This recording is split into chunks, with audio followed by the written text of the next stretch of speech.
I'm not comfortable sharing this really, but that's part of what I need to do. It's something I know I need to share. Is this is the story of the most challenging months of my life. What's up YouTube? It's Brendan McCaughey and I'm here with another video today, and this one was really hard to make. This is going to become a 3-part series and this is part 1 of 3. So this is all about anxiety, mental health, and physical health, and how those things relate to each other in a vicious cycle. I want to share this with you guys for a couple reasons. The first one being that getting through challenging moments in our life and telling that story can help other people get through challenging moments in their life. So if you've had anxiety, if you've dealt with mental health issues, and if you've dealt with those things impacting your physical health, then stay tuned and listen to what I have to share, because this was literally one of the scariest things I've ever been through.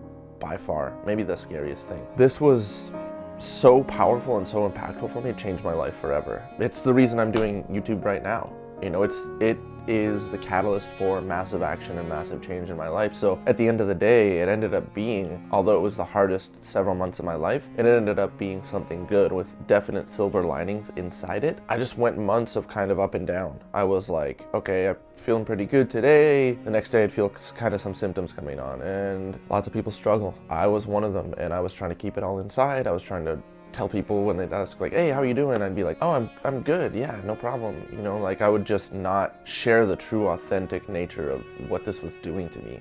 I actually feel that this could be one of the most important and impactful things to ever happen to me. Part of the reason that I actually ended up recording at the time and taking the time to kind of document what was going on was because I was so uncertain about whether I was going to die that I thought this could be the last thing I ever make. Every time I pressed record, I was like, this could be the last video that I make. And I have a family, I have a son, and I wanted to leave something behind in case, you know, I was taken early, or in case what was happening to me ended up being lethal or fatal. So thankfully, knock on wood, I'm still here and I'm still strong. I'm actually getting stronger and better and fitter and healthier. And that's a commitment that I've made. So let's dive in and take a look at this and let you guys hear me and look at me and see how different I was feeling and acting and looking at the time, just talking about this stuff. It was really scary. So let's dive in.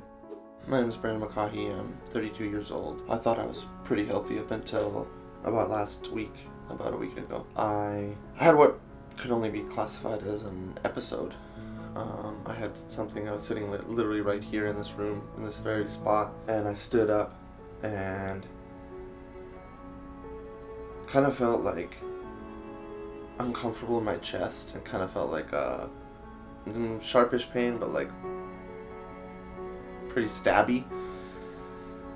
And I went to the living room and I started to kind of pace around, and I started to feel like dizzy, not like I was going to keep it together, and I started to really panic at that point too and just go into like a survival mode. And so I wasn't really thinking that clearly, but I got my bearings about me enough to use my watch to make a phone call to a friend of mine who lives pretty close by, and he couldn't answer, so he declined the call. And now that I think about it, I didn't even like unlock the door for him to like make sure he could like gain access to my place, because I wanted him to like potentially come check on me if I was feeling like I was going to collapse. So I laid down on the floor in just the main living room kitchen area, and yeah, I was laying there on the hardwood floor, and I kind of had an out of body experience where I felt myself from a detached perspective, like observing me. And the thought that came into my mind was like, if you don't get up right now, you're gonna die. So I got onto all fours, rolled over off my back, got into the tabletop position, all fours, and pretty much just profusely started sweating. So just instant sweat over my whole body, not feeling good in my chest, like feeling super dizzy and lightheaded. And so I was like looking up and Googling like, what could this be? And the first couple things that come up are heart attack, and so I'm starting to be like, okay, I wonder if that's what that was. Don't feel good, like what's going on? And I looked at myself in the mirror. I was pale and green, and just the words came to my head that you're living on borrowed time. That's what I literally thought when I looked at my own self. And I'm one of the last people to generally immediately seek medical attention for most things. Like almost 98% of the time I'm going to want to go as far as I can go to heal my own body and do things on my own using trusted resources, knowledge, and as much science and other types of medicine as possible. But yeah, I immediately considered starting to go to the emergency room. That's how serious it was for me. But yeah, it was another whole experience being there. But they did the preliminary EKG. They did a chest x-ray. Both were negative. My initial blood work was negative for the hormone that's present in heart attacks. But I still don't feel great, because when they did blood work, one of my levels did come back elevated. And that was something called D-dimer. But I guess this one has something to do with potentially serious stuff. Very serious pulmonary embolisms, all kinds of potentially horrible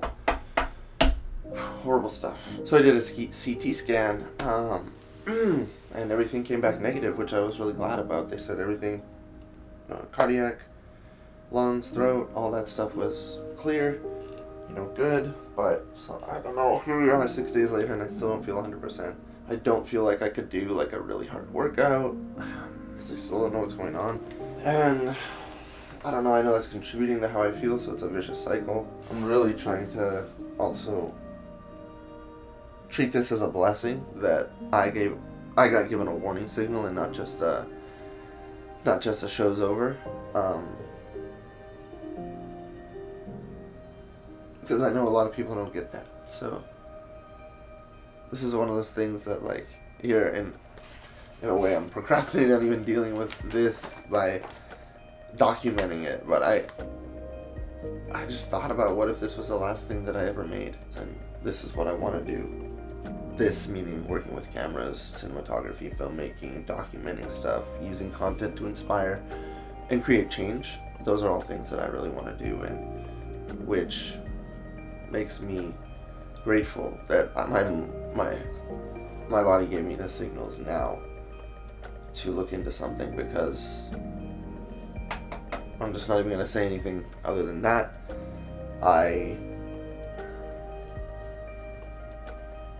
Other than just for the record,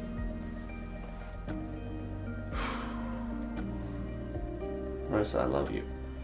And there's never been anything close that I've ever experienced for anybody else on this planet.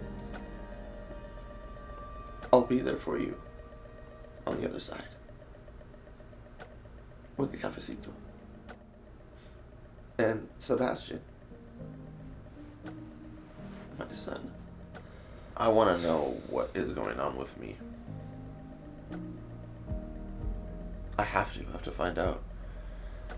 I have to find out how I can be supposedly entering my prime with something so shocking like happening to me, and generally feeling like I could tough out most things, but not feeling like I could tough this out.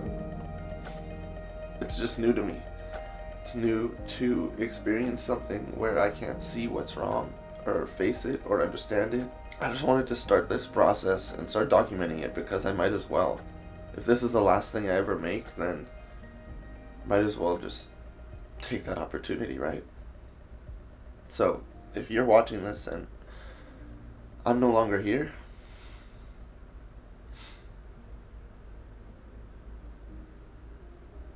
thank you. I haven't been keeping my emotions together through this. I have not at all. I've been getting super emotional just thinking about the undone mess of stuff that I would leave for somebody like my family. So it's been challenging to stay composed, to try to do what I need to do to launch my business, to do day-to-day tasks around the house. Like, I feel today like I have about a 1 or a 2 in energy exertion to give, and I never feel like that. I never. So yeah, I'm trying to understand and discover why all of a sudden my body gave me this really, really strong signal that I'm not well and I want to get well, and I'll do anything, I guess. Yeah, not the funnest video to make, or It's just the reality of where I am currently in.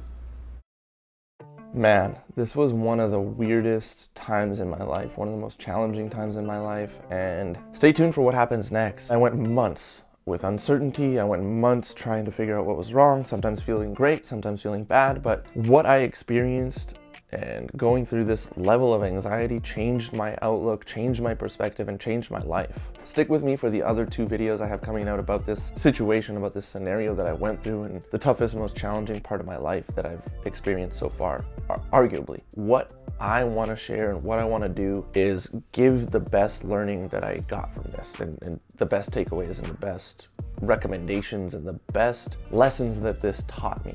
And so there's gonna be a lot of stuff covered on this channel. So this is a personal story that I learned a lot from, and I wanna share it because it's valuable, it's a true story. And yeah, you'll see in the next video and in the final video kind of what happened, and I ended up having another episode after this. So stick around, subscribe to the channel, and you'll see what happens next on the next video. So if you like this video, go ahead and give it a like. Comment below and let me know if you've ever dealt with anxiety and what helped you, because I'm still worried that I could potentially fall back into these loops. Not necessarily the specific ones about this issue, but now that I know how powerful anxiety is, I don't want to experience it again.